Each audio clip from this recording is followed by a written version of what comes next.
line for us is we start seeing a whole bunch of chemical weapons moving around or being utilized.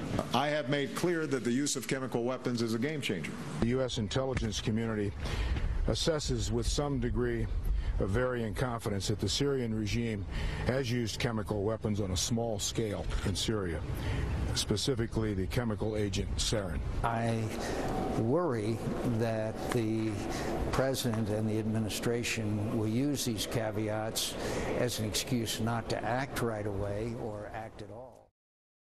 Charles. Well, I think what's really important here is that what's at stake is not the trajectory of the Syrian war.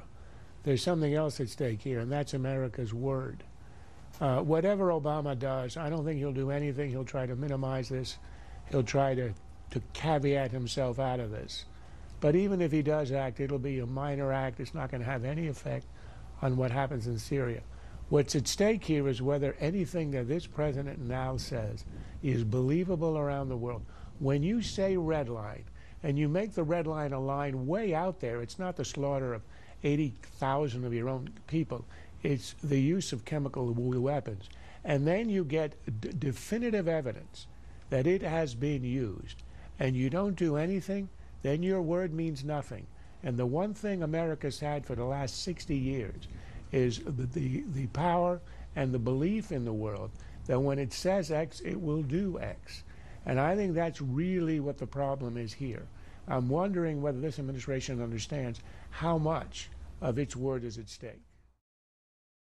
I literally have 30 seconds down the line. Steve, start with Steve. Is there action, and does it happen soon? Steve. Boy, I think if there's action, it'll be very limited, and I don't think it will be soon. I think there will be action, and it won't be soon enough for the president's critics. There'll be delayed action, and it will end up being trivial. And after declaring there are red lines with Iran and with North Korea, nobody will believe the president.